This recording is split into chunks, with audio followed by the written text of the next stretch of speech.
반갑습니다.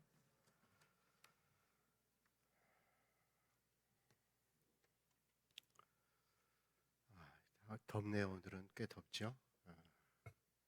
비가 올 때는 야 이거 견딜만 하다. 근데 비가 좀 그만 왔으면 좋겠다. 근데 오늘은 또 비가 싹 개고 이렇게 한 번씩 말려주니까 좋은데 오늘 저녁에 이렇게 교회 나오면서 그런 생각 들더라고요. 옛날에 교육전도사 할 때 한 30여 년 됐는데 그때만 해도 교회들이 본당에는 에어컨이 있는데 교회 학교 예배 드린 데는 에어컨이 없었습니다. 웬만한 교회들이 제가 섬기던 교회도 꽤 큰 교회였는데 교회 학교가 에어컨이 없었어요. 그래서 이제 본당에 와서 1부 예배 드리고 2부 시간에 가서 중고등부 학생들 가르칠 텐데 예배 드리고 그 본당에서 아주 몸을 시원하게 얼려 가지고 가야 그 부서에 가서 좀 견딜 수 있었어요. 그냥 땀에 푹 젖어요. 그러니까 너무 더워 보이니까 그 교회 학교에 나오는 고등학생 아이가 저한테 그러더라고요.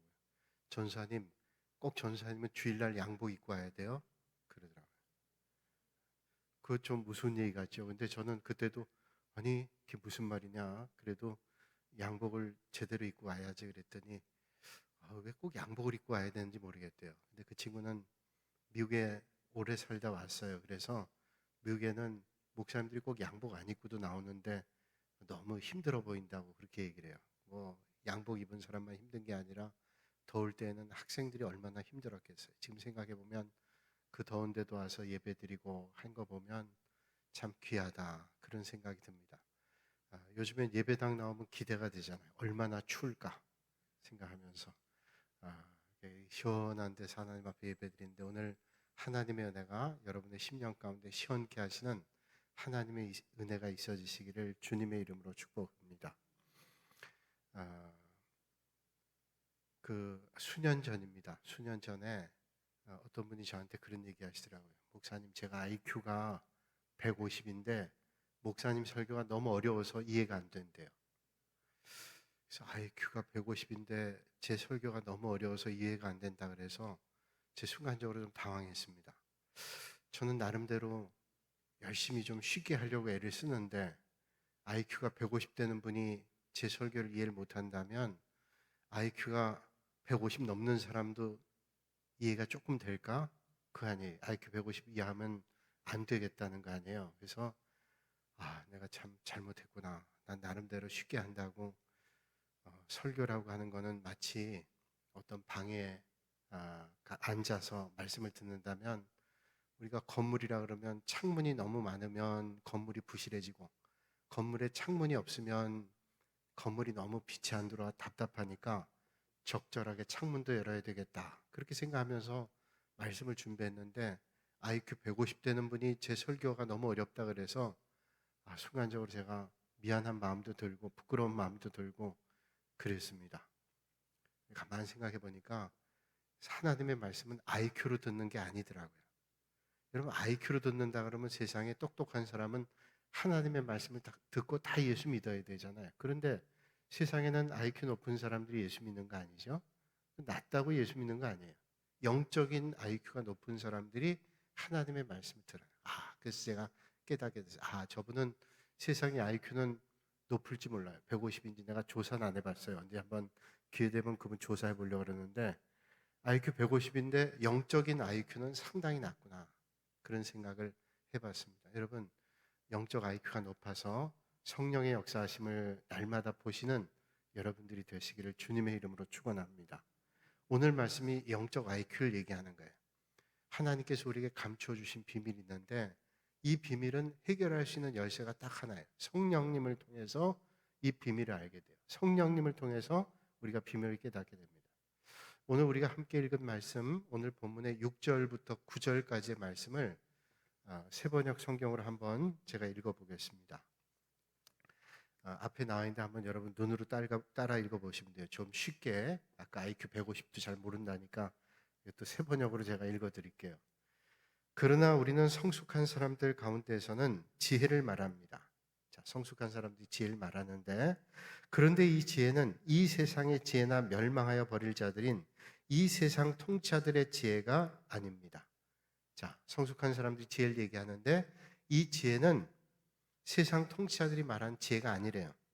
우리는 비밀로 감춰져 있는 하나님의 지혜를 말합니다. 하나님의 지혜를.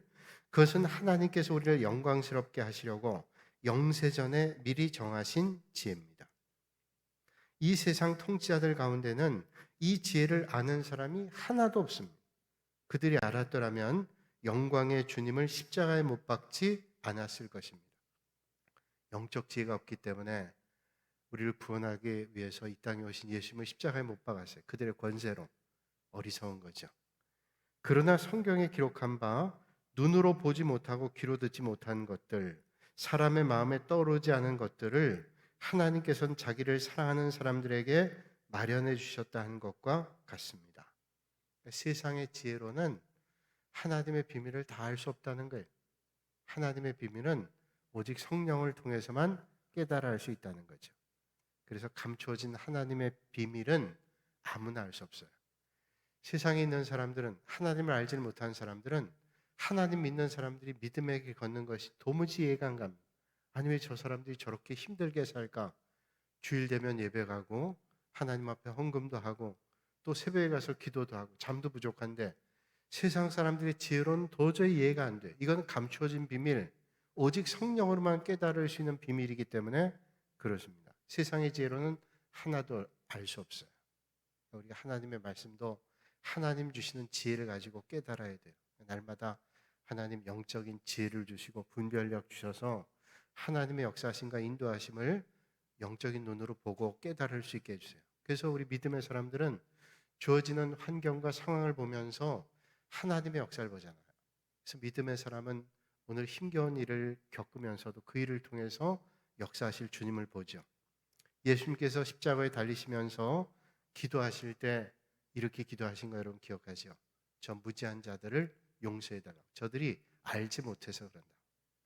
알았더라면 어떻게 만왕의 왕이 되신 예수 그리스도를 십자가에 못 박으실 수 있었겠어요? 그러니까 예수님께서 저들이 안타까운 거예요. 저들이 알지 못해서 이런 일 하니 주님 용서해 주십시오. 그런 안타까운 마음을 갖는 거죠. 자, 그러면 계속 몰라도 될까요? 아니죠. 우리가 믿음이 없을 때, 믿음 밖에 있을 땐 몰라요. 믿음의 자리 와서 날마다 하나님의 말씀을 듣고 깨달으면서 우리 믿음이 성장하죠. 그래서 날마다 주님을 알아가고 주님의 뜻을 알아가야 돼요. 아니 난 몰라서 어쩔 수 없어. 그건 믿음 밖에 있을 때, 믿음이 어릴 때죠. 그러나 믿음의 연조가 더할수록 우리의 믿음이 성장해서 하나님 앞에 칭찬받는 그런 믿음이 돼야 되죠. 계속 몰라도 되는 거 아니라는 겁니다. 날마다 알아가야 돼요. 그런 하나님의 은혜가 우리 안에 오면 성령을 따라 살기 때문에 하나님 기뻐하시는 믿음의 길을 걷게 되는 거죠. 1885년에 우리나라에 처음으로 온 선교사님이 계시죠. 언더우드와 아펜젤러입니다. 1882년에 그보다 3년 전에 호레이스 알렌이라고 하는 선교사님이 왔는데 그분은 여기 올 때 의료 선교사로 왔어요. 그러니까 의사로 왔기 때문에 사실은 순전한 복음을 가지고 온 사람을 우리는 1885년에 언더우드와 아펜젤러 선교사님이라고 얘기합니다. 언더우드 선교사님 우리 장로교 선교사님이고 알렌은 감리교 선교사님이죠. 요 가까이 우리 그 저쪽 새만금 나가다 보면 아펜젤러 선교사님 기념관이 있습니다. 1902년 6월 11일에 이제 아펜젤러 선교사님이 서울에서 한양에서 목포로 가는 길이었어요. 아마 어떤 일 때문에 목포로 가신 일이었던 것 같아요.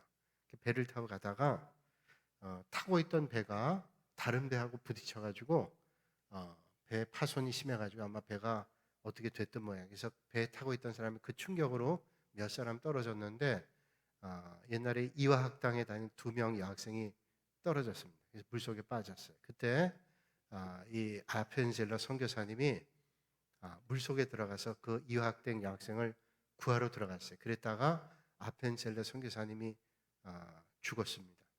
그 장소가 바로 이 군산 앞바다죠. 군산 앞바다. 그래서 그 군산 앞바다 아펜젤러 선교사님 세상 떠난 그 자리 가까이에 지금 아펜젤러 기념관이 있습니다.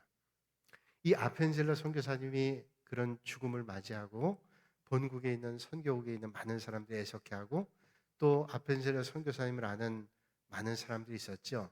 그 당시에 신문에 이런 기사가 실렸다 그럽니다. 아펜셀러는 총명하고 전도 유망한 사람으로 미국에서 얼마든지 장래가 보장된 사람이었습니다. 그가 잘 알지도 못하는 그 당시에 낙후된 한국에서 죽은 건 참 슬픈 일이다. 그렇게 했어요. 그렇죠. 어떤 의미에 참 안타까운 일이죠. 그렇게 죽지 않으셨다면 더 귀한 일들을 할 수 있었는데, 그렇다면 우리가 생각해 보죠. 왜 아펜젤러 선교사님은 그 당시에 많은 사람이 알지도 못하는 이 땅에 와서 복음 전하다. 그것도 이제 목포에 가다가 배 사고가 났을 때 학생들을 건지러 물속에 들어갔다 죽음 받았어요. 죽음 당했어요. 그렇다면 왜 아펜젤러 선교사님이 그런 일을 하게 됐을까요? 그것은 딱 하나입니다. 하나님을 사랑해서기 때문이죠. 하나님을 사랑해서 이 땅에 왔어요. 왜 불편한 게 없겠어요? 오늘 우리나라 사람들이 동남아의 그 무더운 곳에 또는 아프리카의 그 힘든 자리에 가는 것은 그 사람들이 뭐 거기서 뭐 많은 대가를 바라서 가는 거 아닙니다. 사람들이 칭송을 받기 위해서 가는 것도 아니에요. 오직 하나님을 사랑하기 때문에 가는 거죠. 여러분, 가족과 친척과 삶의 자리를 다 놓고 떠난다는 거, 그건 쉽지 않죠. 그냥 사는 것만 해도 참 대단한 거예요. 전 선교사님들 뵐 때마다, 지난번 몇 주 전에도 선교사님, 케냐 선교사님 왔는데 전 그런 분들에게 참 복음에 빚진 마음을 갖습니다. 왜냐하면 거기서 사는 것만 해도 귀한 일이에요. 뭐 비난하는 사람도 있어요. 선교사 나가면 여기서 할 게 없어 갔다, 뭐 그런 못된 말 하는 사람도 있는데, 아니, 거기서 사는 것만 해도 쉽지 않은 일이죠. 쉽지 않은 일. 그 참 귀한 일들인데 왜 그런 일을 하겠어요? 여기서 살면 좀 날 텐데, 여건도 그렇고 애들 공부할 기회도 어렵고. 저희 교회가 돕는 도미니카 공화국의 김종성 선교사님은 한 20여 년 전에 도미니카 공화국 갔습니다. 도미니카 공화국은 IT라고 하는 곳, 절반은 IT, 하나는 도미니카 공화국에 남미 쪽에 있는 조그만 섬나라입니다. 그 도미니카 공화국의 선교를 20여 년 동안 했는데, 이 선교사님이 총회 세계 선교국의 총무였어요. 그러다가 자기가 제일 힘든 도미니카 공화국의 선교지에 갔습니다. 갈 때 애기 하나를 데려갔는데 가서 공부시킬 장소가 없습니다. 학교도 없어요.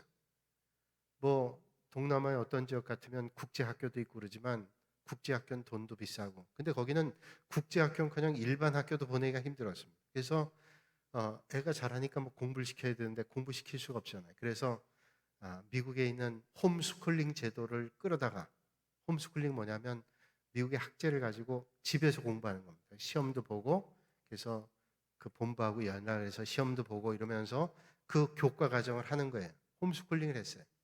홈스쿨링을 고등학교 3학년까지 다 해서 뭐 학교를 갈 수 없으니까 엄마 아빠가 교대로 해서 그 커리큘럼에 따라서 공부해가지고 이제 대학을 가야 될 때가 됐어요. 그래서 대학은 한국에 와서, 어릴 때 아기였을 때 왔으니까 한국에 와서 공부시켜야 되겠다.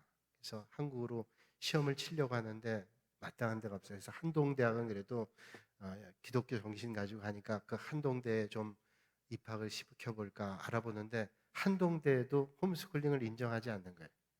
그래서 할 수 없이 어떻게 했어요? 할 수 없이 미국에 있는 대학에 노크를 했습니다. 미국의 대학에 노크를 했는데 미국에 있는 대학은 몇 개 대학이 받아주는 거예요. 그래서 미국에 있는 대학에 시험을 쳐서 들어갔는데 아주 좋은 대학에 들어갔어요. 아주 좋은 대학에. 그것도 4년 장학금을 받고 들어갔어요. 홈스쿨링으로 공부했지만은 이 아이가 공부를 잘해가지고 미국의 그 학력고사 같은 거죠. 거의 만점은 아니지만 거의 만점 가깝게 그렇게 시험을 받았대요. 그 학제를 인정해줘가지고 거기 들어가서 4년 장학금 받고. 그러니까 어떤 면에서 한국 가서 공부하면 좀 여러 가지 낫겠다. 학비도 그렇고 그랬는데 오히려 미국에 있는 좋은 대학에 들어가 4년 장학금 받고 공부했어요. 또 그리고 얘가 이제 그 도미니카 공화국은 서바나를 써요. 스페인어를 씁니다. 여러분, 영어도 많이 쓰지만 스페인어 얼마나 많은 나라 쓰는지 몰라요. 남미의 많은 나라가 스페인어 쓰죠. 그러니까 딸아이인데 영어도 잘하고 스페인어도 하고 우리말도 하니까 더 공부를 해가지고 2개 언어를 가지고 공부를 했어요. 박사학위를 받고 미국에서 지금 좋은 직장에서 그렇게 있다 그래요. 그 친구를 보면서 그런 생각해요. 여러분, 부모의 마음으로 그 선교지에 가서 아이가 공부하기 어려워서 공부를 학교도 보내지 못하고 할 때 얼마나 힘겨웠겠어요. 하나님께서는 그걸 외면하지 않아요. 하나님 사랑하는 마음으로 먼저 할 때 전혀 외면하지 않아요. 그걸 보면서 참 그래. 우리가 이 땅에 살면서 이 땅의 것들이 필요하지만 하나님을 위해서 내가 기꺼이 포기하는 것을 하나님 절대로 외면하지 않는다. 그런 생각을 그 친구 선교사님 보면서 늘 생각합니다. 참 귀한 일이다. 하나님께서 은혜 주셔서 또 그 목사님도 또 후배 선교사들 위해서 할 수 있도록 또 그 길도 하나님이 열어주시는 거예요. 오늘 제가 생각지 않았는데 이 목사님 얘기를 자꾸 하게 되네요. 기분 안 나쁘시죠? 그 참 은혜로운 거예요. 그 목사님도 하나님께서 안식년을 통해 가지고 안식년에 나와서 한국에 와서 장신대에서 공부할 수 있게 해가지고 공부도 아주 그냥 인텐시브로 박사과정을 빨리 하게 한 거예요.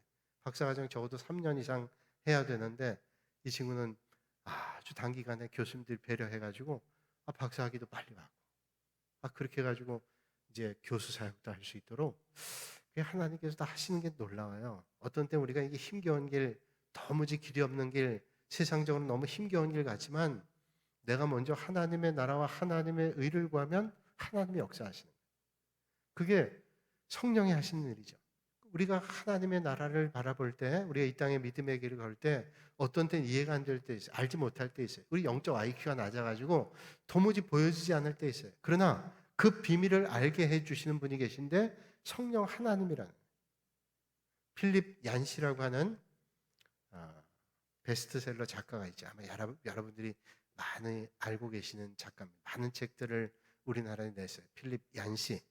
그분이 기도에 대해서 이런 말을 했습니다. 기도는 인간의 능력에서 바라보는 것이 아니라 하나님의 시각에서 바라보는 것이다. 기도는 인간의 눈으로 보는 게 아니라 하나님의 눈으로 보는 거래요. 영적 시각을 갖는 것이라는 겁니다. 우리가 자기의 시각으로만 하나님의 역사를 보면 이성적 믿음에 멈춥니다. 그러나 그 시각을 하나님의 시각에서 보면 영적 믿음을 가지게 돼요. 이성적 믿음을 넘어서는 영적 믿음을 갖겠죠. 그래서 히브리서는 말씀을 하죠. 믿음은 바라는 것들의 실상이요 보지 못하는 것들의 증거다. 자, 그 믿음으로 볼 수 있는 거예요. 지금 구체적으로 보이지 않고 만져지지 않지만 믿음으로 나갈 때 하나님의 놀라운 역사를 볼 수 있게 된다는 거예요. 야고보 사도도 말하죠. 그러므로 믿음으로 구하라 라고 말씀하고 있습니다. 세상에는 눈으로 볼 때 물질이 전부인 것 같고 명예가 전부인 것 같고 내가 가지고 누리고 있는 게 전부인 것 같지만 그렇지 않습니다. 인생의 근본적인 문제가 어떻게 해결돼요? 물질을 많이 가지고 있다면 문제 해결되나요? 우린 적어도 그건 알아요. 물질을 많이 가지고 있다고도 해결 안 되는 게 많죠. 우리가 많은 명예를 가지고 있다 해결되나요? 권세를 가지고 있다 해결 안 되나요? 그거 가지고도 해결 안 되는 게 너무너무 많아요. 근본적인 문제가 해결 안 돼요. 근본적 문제 해결은 하나님과의 관계 가운데 해결돼요. 조금 부족하고 가진 게 없고 내가 좀 덜 배웠다 할지라도 그 영적 문제가 해결될 때 사실은 주님께로부터 샘솟는 은혜가 우리로 말미암아 큰 은혜를 만나게 되죠. 그래서 하나님과의 소통이 가장 중요합니다. 이 영적 비밀을 아는 것은 성령님을 통해서만 알 수 있어요. 세상은 눈으로 보고 또 귀로 듣는 것이 전부다. 내가 보는 대로 믿는다. 그 어리석은 거 알죠? 보는 대로 믿는다. 내가 듣는 것만이 사실이다. 보는 게 진짜다. 제가 대학 다닐 때 철학 개론 보면서 은혜를 많이 받았는데요. 철학 개론 배우면서 그 철학 개론에 이런 얘기가 나오더라고요. 사람들은 눈으로 보는 게 전부고 귀로 듣는 게 전부다 그러는데 자, 그렇다면 한번 이걸 얘기합니다. 그 철학 개론에 얘기하기를 자, 큰 비커에 물을 담가 놓고 거기에 쇠젓가락을 딱 넣는 거예요. 그 쇠젓가락을 넣으면 여러분들의 눈에는 뭐가 보입니까? 쇠젓가락이 보이죠. 쇠젓가락이 어떻게 되어 있습니까? 비커에 쇠젓가락을 넣으면 쇠젓가락이 휘어져 있습니다. 우리의 눈으로 보는 것은 쇠젓가락이 휘어진 거예요. 그러면 그 쇠젓가락은 휘어졌나요? 눈으로는 그렇게 보이지만 빼면 쇠젓가락은 휘어 있지 않아요. 그러니까 세상에 있는 것들은 눈에 보는 게 전부라고 하는 것은 세상 사람들이 볼 때도 어리석은 거예요.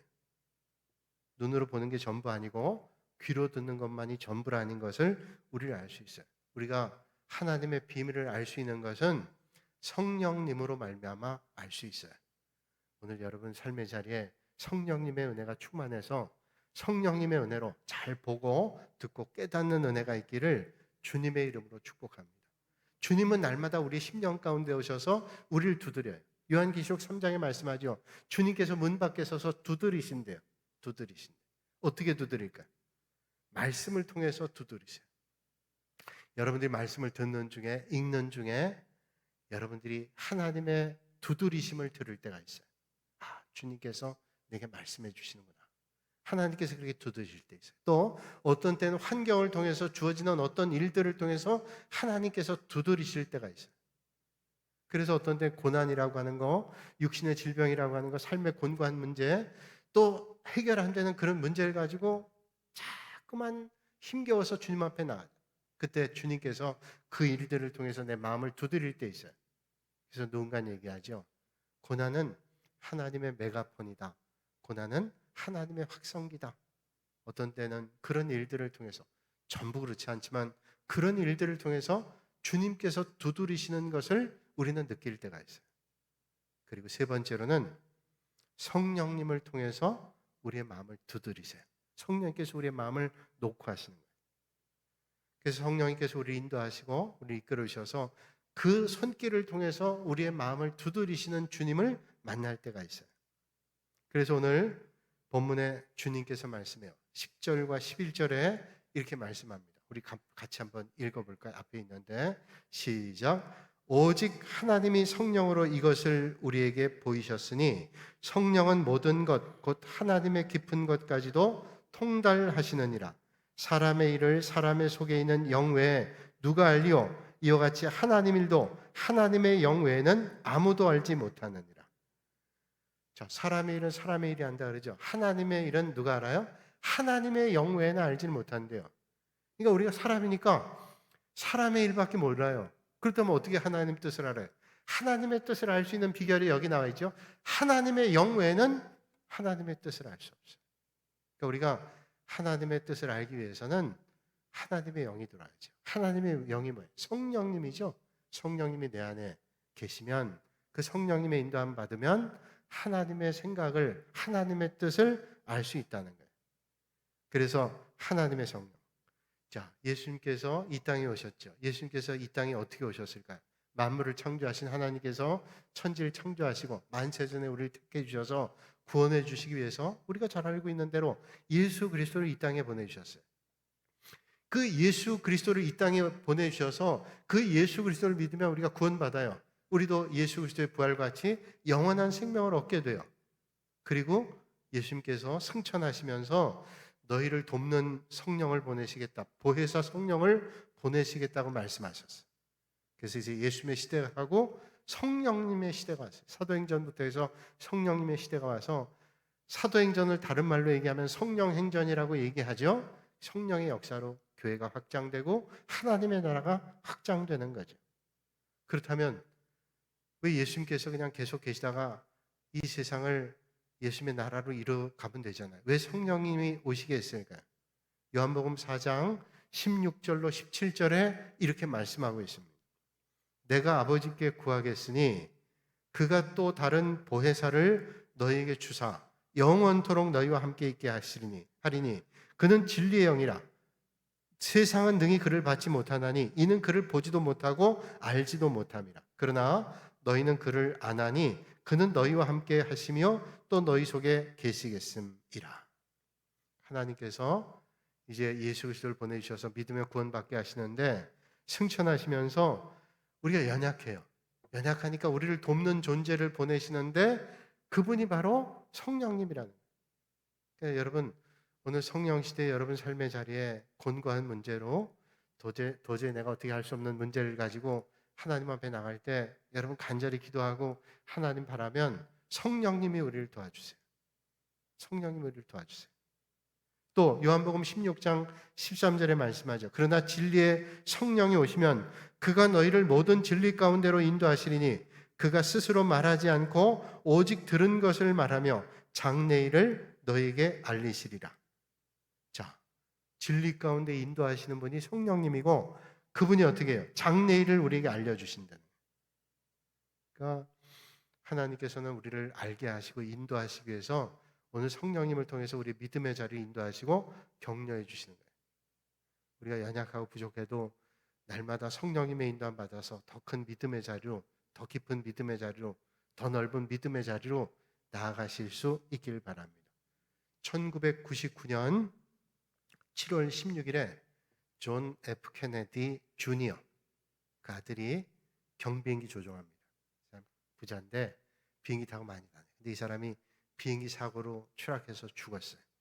존 F 케네디 그 일가가 아주 비참한 말로를 많이 겪은 걸 알잖아요. 근데 그 사람이 비행기를 몰고 가다 죽었어요. 추락해서. 이 사람 조종을 잘하는 사람인데 왜 죽었을까? 조사를 했더니 그 사고의 원인이 이거예요. 공간 방향 상실이. 공간 방향 상실. 여러분 그거 알잖아요. 비행기가 높이 떠서 가다 보면, 바다 위를 가다 보면 하늘 색깔과 바다 색깔이 구분이 안 가요. 그렇잖아요. 한참 가다 보면 이게 하늘인지 이게 바다인지.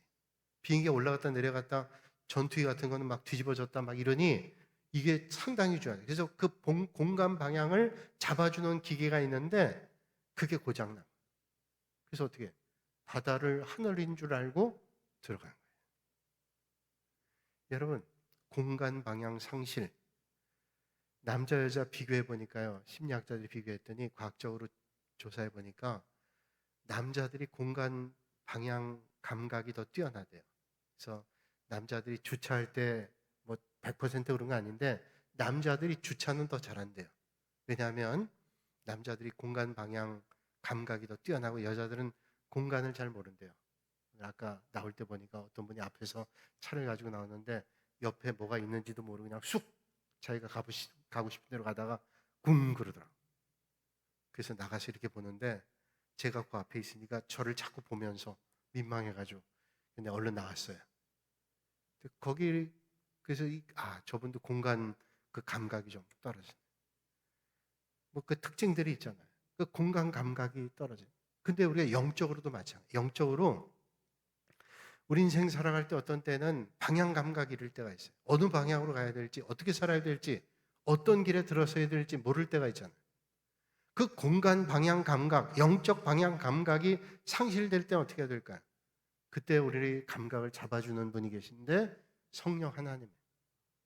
성령이 우리를 도와주시고 인도하시기 때문에 그 성령님의 인도함 받을 때 우리가 올바른 방향으로 갈 수 있다는 거예요. 오늘도 여러분 우리가 믿음의 길 걸어갈 때 그런 방향 감각을 가지고 가는데 우리가 어려운 일을 만나면 감각을 잃어요. 큰 어려움을 만나면 감각을 잃어요. 그 탄식이 나오고 뭐 어떻게 해야 될지 모를 때 있어요. 세상 사람들 어떻게 할지 모르면 절망이고 포기다, 낙심이고 안 되잖아요. 믿음의 사람들은 그때도 희망이 있습니다. 왜냐하면 만왕이 왕이 되시는 예수 그리스도가 우리 안에 있기 때문에 그분을 의지하면 우리는 올바른 길을 갈 수 있어요. 오늘도 이 밤에 여러분 어떤 기도의 제목을 가지고 나왔다 할지라도 성령님의 도우심을 구하셔서 하나님의 인도하심을 받으시는 여러분들이 되시길 바랍니다. 어떤 분들이 사람을 세 종류로 나누잖아요. 지우개 같은 사람이 돼. 지우개 같은 사람. 금방 만났는데 잊혀지는 사람. 지우개 같은 사람. 두 번째 종류는 건전지 같은 사람이래요. 닳아서 없어져 버리는. 다 닳아버리는. 존재하지 않는.